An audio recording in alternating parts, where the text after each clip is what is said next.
ఎటువంటి అతిశయోక్తి లేదు. అయితే ఇంట్రెస్టింగ్ అక్కడ మీరు చూస్తే కనుక ఇనప కంచెలు కూడా ఉన్నాయి, అంటే బ్యారికేడింగ్ కూడా ఏర్పాటు చేశారు. అయినప్పటికీ అటుగా వెళుతున్న రోడ్డుకి సంబంధించి ఎవరిని ఆపే ప్రసక్తి ఉండదు కాబట్టి అలా వెళ్లే ప్రయత్నం చేసినప్పుడు అనుమానం వచ్చింది పోలీసులు కూడా. అక్కడ ఉన్న సెక్యూరిటీ గార్డ్కి సంబంధించి సెక్యూరిటీ గార్డ్గా ఉన్న వ్యక్తికి కూడా అక్కడ అనుమానం వచ్చింది. అది కూడా మీరు చూడొచ్చు. పడిన రాయికి సంబంధించి ఇద్దరు కూడా మళ్ళీ దాడి చేస్తున్నారు. అలా కంటిన్యూస్గా దాడి చేస్తున్న పరిస్థితే మనం చూస్తున్నాం. అయితే ఆ దాడి ఘటన సమయంలో దాడి జరుగుతున్నప్పుడు జోగి రమేష్ ఇంట్లో ఉన్నారా లేదా అనే అంశానికి సంబంధించి ప్రస్తుతం ఇంకా కన్ఫర్మేషన్ రావాల్సి ఉంది. దాంతోపాటు టీడీపీ సానుభూతి పరుడా కాదా, లేకపోతే దాడికి ఇంకేమైనా కారణాలు ఉన్నాయా? జోగి రమేష్ ఇంటి మీద దాడికి సంబంధించి రాళ్ల దాడి విజువల్స్ మీరు చూస్తున్నారు. అదిగో మీరు చూడొచ్చు. వైట్ షర్ట్ల వ్యక్తి మళ్ళీ వచ్చాడు. వచ్చిన తర్వాత పోలీసులతో అక్కడ వాగ్యుద్ధానికి దిగాడు. తర్వాత ముగ్గురు కలిసి మరొకసారి దాడికి దిగిన విజువల్స్ మీరు ఆ సర్కిల్లో మీరు చూస్తున్నారు. అయితే అటుగా వెళుతున్న వాళ్ళు ఎవరు కూడా అక్కడ ఆగలేదు. ఆ పరిస్థితికి సంబంధించి ఒక్కసారి మీరు చూడొచ్చు. ఇక్కడ వాగ్యుద్ధానికి ఇద్దరు మాటల దాడి చేసుకున్న సందర్భంలో ఇంకొక వ్యక్తి రాయితో అక్కడ దాడి చేస్తున్న విజువల్స్ మీరు చూడొచ్చు. అది రాయా లేకపోతే కర్రముక్క అనేది తర్వాత విషయం. ఎందుకంటే మీరు చూస్తే కనుక దాదాపుగా రాయి కింద భావించేది, ఎందుకంటే అంత ఫోర్స్గా వెళ్తుంది. వుడెన్ ఉంటే కనుక అంత ఫాస్ట్గా వెళ్ళకపోవచ్చు. కారులో ఉండగానే అక్కడ దాడి చేశాడు. వెంటనే పోలీసులు అక్కడికి వెళ్ళారు. సెక్యూరిటీ సిబ్బంది అక్కడికి వెళ్ళడం జరిగింది.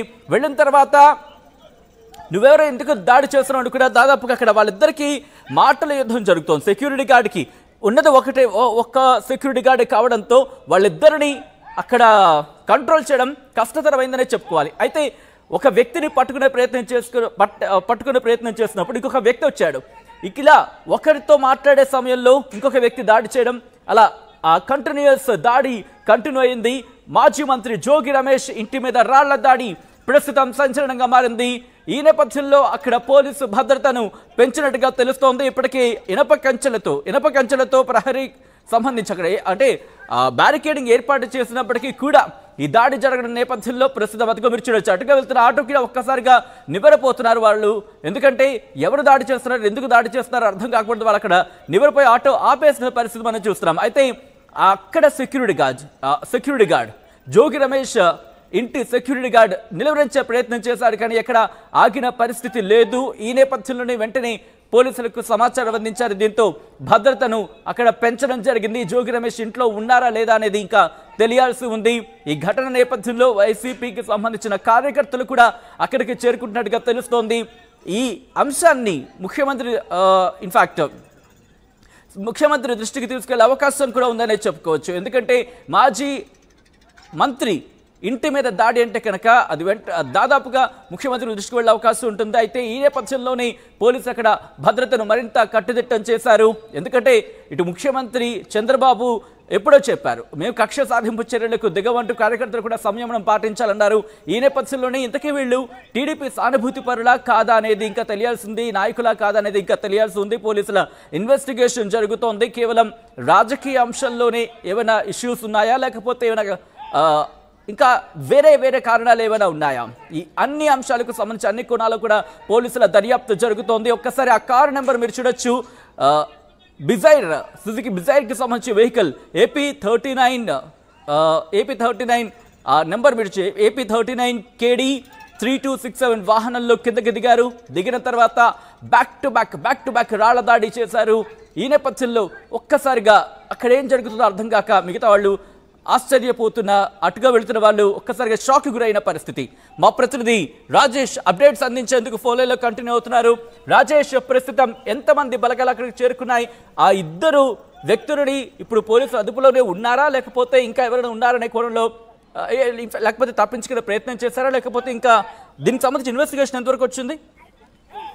పోలీసులు ప్రస్తుతానికి చేరుకుంటున్నారు, భద్రత ప్రొవైడ్ చేస్తున్నారు జోగి రమేష్ ఇంటి వద్ద. అయితే ఎవరు అనే దానిపైన ఇంకా స్పష్టత రాలేదు. ఎవరు చేశారు ఏంటనే దానిపైన కారు నెంబర్ ఆధారంగా వాళ్ళని ఏమైనా గుర్తించే అవకాశం ఉంది సచిన్. ప్రస్తుతానికి అయితే జోగి రమేష్ వైసీపీ కార్యకర్తలు కూడా జోగి ఇంటికి చేరుకున్నట్టు తెలుస్తుంది. అయితే ఇది ప్లాన్ ప్రకారం చేసిందా, లేకపోతే అడ్డుగా వెళుతూ ఆగి జోగి రమేష్ ఇంటిగా ఆగి అక్కడ ఈ దాడి చేశారని తెలియాల్సింది. ఒకవేళ ముందుగా ప్రీ ప్లాన్ అయితే ఖచ్చితంగా వాళ్ళు రాళ్ళు కర్రలో ఖచ్చితంగా తీసుకొచ్చారు. కానీ అక్కడ రోడ్డు మీద ఉన్న రాళ్లు తీసి వాళ్ళు విసిరిన దృశ్యాలు మనం చూసాం కాబట్టి ఇది కావాలని వెళ్తున్న సందర్భంలో అగ్ని వైపు వెళ్తున్న సందర్భంగా కొంత మద్యం మత్తులో ఉండే ఏదైనా కారణంతోనో వాళ్ళు రాళ్లు విసిరి ఉంటారని పోలీసులు కూడా అనుమానిస్తున్నారు. వాళ్ళు ఎవరనేది కారు నెంబర్ ఆధారంగా ట్రేస్ అవుట్ చేసే అవకాశం కనబడుతుంది. జోగి రమేష్ ఇంట్లో ఉన్నారా లేదా అని ఇంకా ధృవీకరించలేదు. పూర్తి స్థాయి విచారణ జరుగుతుంది. జరిగిన తర్వాత దాడి ఎవరు చేశారు, ఎందుకు చేశారు, వీళ్ళు కనుక ఎవరున్నా దానిపైన పూర్తి స్థాయి పోలీసులు వివరణ ఇచ్చే అవకాశం ఉంది సచిన్. రైట్, ఆ ఇద్దరికి సంబంధించి ఆ డీటెయిల్స్ ఎప్పటికల్లా తెలిసే అవకాశం ఉంది? అంటే ఎవరు వాళ్ళు అనే అంశానికి సంబంధించి ఈ రోజు కల్లా చెప్పే అవకాశం కనిపిస్తుందా, లేకపోతే పూర్తి స్థాయి విచారణ అయిన తర్వాత పోలీసులు డీటెయిల్స్ ని వెల్లడించే అవకాశం ఉందా రాజేష్? అంటే పూర్తి స్థాయి విచారణ తర్వాతే వివరించే అవకాశం కనబడుతుంది. ఇక్కడ అంటే గాయాలు కానీ ఎవరికి ప్రమాదం జరగలేదు కాబట్టి కేసుని ఏ సెక్షన్ పెడతారో చూడాల్సిన అవసరం ఉంది. ఎందుకంటే కేవలం రాళ్ల దాడి మాత్రమే కాబట్టి. అయితే మాజీ మంత్రి ఉన్నారు కాబట్టి ఆయన మీద దాడి అటాక్, ఇంటి మీద దాడి అటాక్ అనేది ఖచ్చితంగా పోలీసులు పలు సెక్షన్ కేసుల కింద కేసు నమోదు చేసే అవకాశం ఉంది. అయితే వాళ్ళని అదుపులో తీసుకున్న తర్వాత పూర్తి ఎవరు ఏంటి అనే దానికి పూర్తి వివరాలు వచ్చే అవకాశం ఉంది కాబట్టి ఈ రోజు సాయంత్రం లోపు ఆ కార్ నెంబర్ ఆధారంగా వాళ్ళని ట్రేస్ అవుట్ చేసే అవకాశం ఉంది. రేపు ఏమన్నా ఇబ్బందిపడ్డ పోలీసులు దీనికి సంబంధించిన ప్రెస్ మీట్ పెట్టి పూర్తి వివరాలు వెల్లడించే అవకాశం ఉంది. రైట్ రాజేష్, ఒకసారి మీరు లైన్లో ఉండే ప్రయత్నం చేయండి. బ్రేకింగ్ న్యూస్ చూస్తున్నారు. మాజీ మంత్రి జోగి రమేష్ ఇంటిపై రాళ్ల దాడి జరిగింది. జోగి రమేష్ ఇంటిపై రాళ్లు విసిరారు ఇద్దరు యువకులు. సెక్యూరిటీ గార్డు రావడంతో ఆ ఇద్దరు యువకులు పరారైపోయారు. పోలీసులకు జోగి రమేష్ సిబ్బంది ఫిర్యాదు చేసినట్టుగా సమాచారం అందుతోంది. కారులో వచ్చారు. ఇన్ఫాక్ట్ కారులో వచ్చిన ఇద్దరు వ్యక్తులు, ఇద్దరు కాదు ముగ్గురుగా కనిపిస్తోంది దాదాపుగా మనకి, కారులో వచ్చి దాడి చేశారంటున్నారు సెక్యూరిటీ సిబ్బంది. ఏపీ 39 KD 3267 నెంబర్ కారులో వచ్చారు యువకులు. ఒకసారి విజువల్స్ మీరు చూస్తున్నారు, స్లో మోషన్లో ఒకసారి చూపించే ప్రయత్నం చేస్తాం. ఒకసారి విజువల్ చూడండి, మీకు క్లియర్గా అర్థమవుతోంది. అక్కడ సెక్యూరిటీ సిబ్బంది వాళ్ళిద్దరిని వారించే ప్రయత్నం చేస్తున్నారు, వాళ్ళని కంట్రోల్ చేసే ప్రయత్నం చేస్తున్నారు. కానీ ఒక్క వ్యక్తి కావడంతో ఒకరిని పట్టుకొని అక్కడ నిలవరించే ప్రయత్నం చేశారు. కానీ ఇంతలోనే మరొక వ్యక్తి వైట్ అండ్ బ్లాక్ ఆ కాంబోలో వచ్చిన వ్యక్తి మీరు చూస్తున్నారు. ఆ డ్రెస్ మీరు చూడొచ్చు. ఆ వ్యక్తి పోలీసులతో మాట్లాడుతున్నాడు. వాళ్ళిద్దరి మధ్య సంభాషణ జరుగుతుండగానే ఆ వెనకాల ఉన్న వ్యక్తి అటు ఆ గ్లాస్ ఫస్ట్ ఫ్లోర్ ఉన్న గ్లాస్ మీద దాడి చేయడం మీరు చూడొచ్చు. ఇక్కడ వీళ్ళిద్దరూ మాట్లాడుతూ ఉండగానే అక్కడ రాళ్ళు విసురుతారు. వెంటనే అటుగా వెళుతున్న ఆ విజువల్స్ ఒక్కసారి మీరు చూడొచ్చు.